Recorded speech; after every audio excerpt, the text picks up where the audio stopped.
అదే RTV app వార్తల్ని క్షణాల్లో చదివే అవకాశం ఉంటుంది. ఒక న్యూస్ పేపర్, ఒక టెలివిజన్ ఛానల్ మీ చేతుల్లో ఎప్పుడూ ఉంటాయి. ఎన్నో ఏళ్ళగా అడవులపైనే మేము బ్రతుకుతున్నామని చెప్తున్న గిరిపుత్రులు అయితే ఈరోజు ఆఫీసుల చుట్టూ తిరుగుతున్న పరిస్థితి కనిపిస్తుంది. అసలు ఇదంతా ఎందుకు జరుగుతుంది, అసలు ఏమిటి? అసలు ప్రధానంగా చూసుకుంటే ఈరోజు ఫారెస్ట్ అధికారులకి ఈరోజు గిరిజనులకి మధ్య ఉన్నటువంటి వైరం ఏమిటి? ఈరోజు ప్రధానంగా చూసుకుంటే వాళ్ళ పోడు పట్టాలు ఈరోజు ప్రభుత్వం ఇచ్చిన దానిపైన ఏదైతే ఈ ఫారెస్ట్ అధికారులు అయితే ఉన్నారో ఫారెస్ట్ అధికారులు సంతకాలు చేయట్లేదని చెప్పి ఒకవైపు చెప్తున్నారు. అయితే ఈరోజు మనతో పాటు మాట్లాడడానికి అయితే విజయనగరం జిల్లా అటవీ అధికారి మనతో పాటు ఉన్నారు. ఆయన్ని అడిగి మరిన్ని వివరాలు తెలుసుకునే ప్రయత్నం చేద్దాం.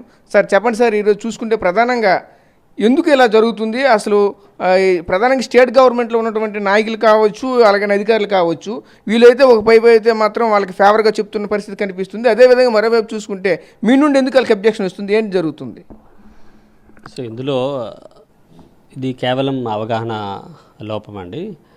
యాక్ట్స్ పట్ల కానీ రూల్స్ పట్ల కానీ సరైన అవగాహన లేకపోవడం వల్ల కొంతమంది స్వార్థపూరితమైన ఆకాంక్షలతో పోడు చేయడం, మళ్ళీ వాటికి సంబంధించి పట్టాల కోసం మళ్ళీ రావడం, ఇట్లాంటివనేది ఈ మధ్యకాలంలో ప్రతిసారి వర్షాలు వచ్చేటప్పుడు కానీ మాన్సూన్ వచ్చేటప్పుడు కానీ కొంతమంది తమ స్వార్థ ప్రయోజనాల కోసం మిగతా వ్యక్తుల్ని అనవసరంగా వాళ్ళని రెచ్చగొట్టి ఇబ్బందులకు గురి చేసే పరిస్థితి అయితే ఉంది. Forest department is very clear, చాలా క్లియర్గా మన చట్టాలు ఉన్నాయి.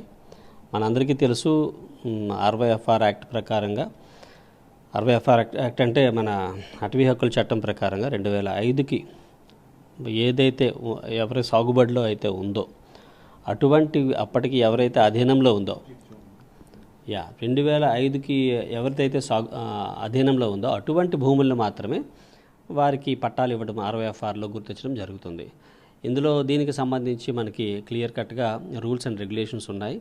ఆ ప్రకారంగా ఏ దరఖాస్తులు వచ్చినా సరే ఆల్రెడీ ఇంతకుముందే వివిధ దఫాల్లో క్లియర్ చేయడం జరిగింది. బొబ్బులకి సంబంధించి ఎస్పెషల్లీ మన రీసెంట్ పాస్ట్లో బొబ్బుల నుంచి కూడా చాలామంది ఇట్లాగా రావడం జరిగింది. అయితే అవన్నీ కూడా అవాస్తవాలు, అపోహలు. సుమారు మన బొబ్బులకి తీసుకుంటే 186 ఎకరాలు ఉంది. అందులో చాలా వరకు ఇప్పటికే సుమారు మన 800 ఎకరాల పైన ఆర్వైఎఫ్ఆర్ పట్టాలు ఇవ్వడం జరిగింది. ఇది 2 ఫేజుల్లోనే ఫస్ట్ 2 ఫేజుల్లోనే ఇచ్చేసాము. ఇంత ఫేజ్ 1లో ఒక 420 ఎకరాలు, ఫేజ్ 2లో ఒక 393 ఎకరాల దాకా ఇవ్వడం జరిగింది. సో కాబట్టి ఇప్పుడు మళ్ళీ ఏంటంటే అప్పుడు వాళ్ళకి పట్టాలు ఇవ్వడం చూసి చాలామంది ఏంటంటే అయ్యో మేము కూడా సాగు చేస్తే మళ్ళీ మాకు పట్టాలు ఇస్తారేమో అని అటువంటి రాంగ్ ఐడియాస్తో వాళ్ళు రావడం, మళ్ళీ కొత్త క్లియర్ చేయడానికి ప్రయత్నించడం, ఫారెస్ట్ డిపార్ట్మెంట్ వాళ్ళు ఆపడము. సో ఇవన్నీ జరుగుతున్నప్పుడు మాకు పట్టాలు ఇవ్వట్లేదు, మాకు సాగు చేసుకొని ఇవ్వట్లేదు. సో ఏవైతే చట్ట వ్యతిరేక చర్యలను ఖచ్చితంగా ఏ డిపార్ట్మెంట్ కూడా సహించదు, సహకరించదు. అటువంటి వారిపై చర్యలు కూడా తప్పవు. కాబట్టి ప్రజలు కూడా గమనించాల్సింది ఏంటంటే చట్టాలు మన కోసమే చేశారు. ఎప్పుడు కూడా ఫ్రెండ్స్ మాకు అంటే ట్రైబల్ పీపుల్ కానీ ట్రైబల్ వెల్ఫేర్ డిపార్ట్మెంట్స్ కానీ వాళ్ళందరూ కూడా మేము ఫారెస్ట్ డిపార్ట్మెంట్తో పాటు సమన్వయం చేసుకొని చెప్తూ ఉంటాము. సో అది చాలా అవాస్తవం అండి. మాకు ట్రైబల్ పీపుల్కి, ఫారెస్ట్ డిపార్ట్మెంట్కి, ట్రైబల్ పీపుల్కి వైరం ఉందన్నది these are all wrong notations. Forest department అనేది ఒక సమున్నతమైన ఆశయంతో వాతావరణంలో మార్పులు చూస్తున్నాము. సో ఎన్వైరన్మెంటల్ ఇష్యూస్ ఈరోజు ఎన్ని వస్తున్నాయో అందరికీ తెలుసు. మానవాళికి మనుగడ ఉండాలంటే ఖచ్చితంగా మనకి ఫారెస్ట్ అనేవి ఏవైతే ఉన్నాయో 33% అడవులుగా ఉండాలని మన నేషనల్ ఫారెస్ట్ పాలసీ చెప్తుంది.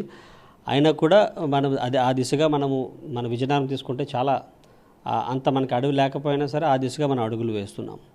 కాబట్టి ఏవైతే మాకు పట్టాలు కావాలని వస్తున్నారో అవన్నీ కేవలం అవి యాక్ట్స్కి, రూల్స్కి లోబడి అయితే మాత్రం ఖచ్చితంగా కాదు. అది ఆక్రమణదారులు ఆక్రమించి వాటికి పట్టాలు ఇవ్వాలని అడుగుతున్న సందర్భాలే ఎక్కువే. ఇలా కాకుండా 1-2 ఏమైనా జెన్యూన్ క్లెయిమ్స్ ఉంటే డెఫినెట్గా వాటిని మళ్ళీ పరిశీలించి ఖచ్చితంగా వాటికి చర్యలు తీసుకుంటాం. అయితే ప్రధానంగా ఒకటే చెప్తున్నారు, ఈరోజు చూసుకుంటే జిల్లా వ్యాప్తంగా ప్రధానంగా చూసుకుంటే గిరిశిఖరాల్లో ఉన్న గిరిజన గ్రామాలు ఎన్నో ఉన్నాయి. ఆ గ్రామాలకు ఈరోజు ఎలక్ట్రికల్ డిపార్ట్మెంట్ ఒకటే చెప్తుంది, మేమైతే అంత రంగం సిద్ధం చేస్తున్నాం, మాకు ఎలక్ట్రిసిటీ ఇవ్వడానికి మాకే అభ్యంతరాలు అయితే లేవు, మాకైతే ఫారెస్ట్ ఆఫీస్ నుంచి క్లియరెన్స్ రావట్లేదని చెప్తున్నారు. దానికి కారణాలు ఏమున్నాయి? ఆల్రెడీ అంటే ఆర్వైఎఫ్ఆర్ గైడ్లైన్స్ ప్రకారంగా చాలా క్లియర్గా ఏదైనా కమ్యూనిటీకి సంబంధించిన ఏవైనా అవసరాలు, డ్రింకింగ్ వాటర్ అవ్వచ్చు, స్కూల్స్ అవ్వచ్చు, హాస్పిటల్స్ అవ్వచ్చు, రోడ్స్ అవ్వచ్చు, ఇటువంటి వాటన్నిటి కోసం నిర్దిష్టమైన రూల్స్ రెగ్యులేషన్స్ ఉన్నాయి. ఆ ప్రకారంగా ఎప్పుడైనా అప్లికేషన్స్ వచ్చేటప్పుడు వాటిని ఇమీడియట్గా పరిశీలించి దాని తగ్గ చర్యలు తీసుకోవడం జరిగింది. రీసెంట్ పాస్ట్లో చూస్తే మనం సుమారు ఇప్పటికే 100 పైన మన రోడ్స్ ఇవ్వడం జరిగింది. ఇంతకుముందు బిఫోర్ రీఆర్గనైజేషన్ విజయనగరం జిల్లాలో చూస్తే దగ్గర 100కు పైన రోడ్లు ఇవ్వడం జరిగింది. ఈ ట్రైబల్ ఏరియాస్లో ఎస్పెషల్లీ ఏజెన్సీ ఏరియాస్లోకి 60 FR కింద 1 హెక్టార్ కింద లోబడి ఉంటే ఖచ్చితంగా చేశాం. అయితే ఏదైతే 1 హెక్టారు పైన అవసరమైనప్పుడు భూమి అవసరమైనప్పుడు ప్రపోజల్ కన్సర్న్డ్ యూజర్ ఏజెన్సీ ఏదైతే ఉంటుందో అది పంచాయతీరాజ్ అవ్వచ్చు, ట్రైబల్ వెల్ఫేర్ డిపార్ట్మెంట్ అవ్వచ్చు, R&B అవ్వచ్చు, ఎవరైనా సరే వాళ్ళ ప్రపోజల్తో పాటు వస్తే ఖచ్చితంగా చేస్తాం. అంతేగాని మనము స్తంభాలు ఉన్నాయి, ఎలక్ట్రికల్ వైర్లు ఉన్నాయి కదా అని చెప్పి మనం అటవీ ప్రాంతాల్లో వేసేటప్పుడు దానికి చట్టపరంగా ఏవైతే ఉన్నాయో అటువంటి రూల్స్ అండ్ రెగ్యులేషన్స్ ప్రకారంగా వెళ్ళాల్సి వస్తుంది. They have to submit A proposal and accordingly అది FC యాక్ట్ ప్రకారంగా మనం చేస్తూ ఉంటాం. అయితే మీరైతే రూల్స్ రెగ్యులేషన్స్ అని చెప్తున్న పరిస్థితి కనిపిస్తుంది. అదేవిధంగా మరోవైపు చూసుకుంటే ఆ ట్రైబల్స్ మాత్రం ఒకటే చెప్తున్నారు, అసలు ఏదైతే జిల్లా స్థాయిలో ఉంటారో నాయకులు అయితే వాళ్ళకి సమన్వయం లేదు, దాని కారణంగానే మేమైతే ఇబ్బందులు గురవుతున్నామని చెప్తున్న పరిస్థితి కనిపిస్తుంది. అవునంటారా కాదంటే వాళ్ళకి మీకు ఉన్నటువంటి సమన్వయం లోపించిందంటారా?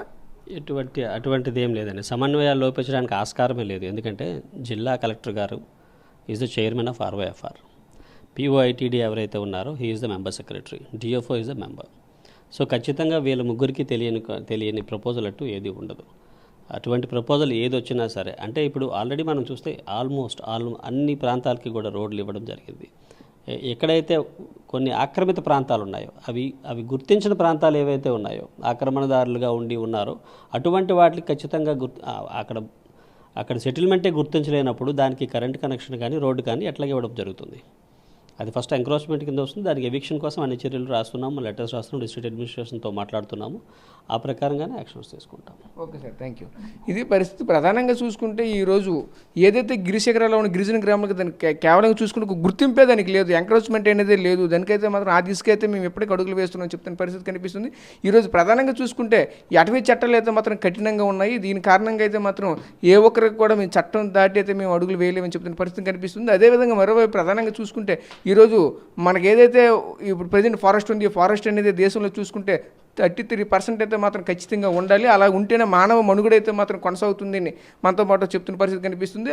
ఈ యొక్క ఆలోచనతోనే మేమైతే ముందుకైతే నడుస్తున్న పరిస్థితి కనిపిస్తుందని చెప్తున్నారు. అదేవిధంగా ఈరోజు ఏదైతే విజయనగరం జిల్లాకు సంబంధించిన ట్రైబల్ వెల్ఫేర్ డిపార్ట్మెంట్లే కావచ్చు, అలాగే పరిపాలనా శాఖ డిపార్ట్మెంట్లే కావచ్చు, ఇవన్నిటి కూడా అన్నిటి మీద సమన్వయం అందరినీ పరుచుకొని వెళ్తున్నాం. ఏ ఒక్కరికి కూడా ఇబ్బంది కలగకూడదని ఆలోచనతోనే ముందుగా మేము ప్రధానంగా ఈరోజు ట్రైబల్ వెల్ఫేర్ మా యొక్క ప్రధాన ధ్యేయంగా ఉండమని చెప్తున్న పరిస్థితి మనకు కనిపిస్తుంది. కెమెరా పర్సన్ నాయుడుతో రాజేష్, RTV విజయనగరం నుంచి. మరిన్ని వీడియోస్ కోసం ఛానల్ ని సబ్స్క్రైబ్ చేయండి, లేటెస్ట్ అప్డేట్స్ కోసం వాట్సాప్ ఛానల్ ని ఫాలో చేయండి అండ్ లింక్ డిస్క్రిప్షన్ లో ఉంది.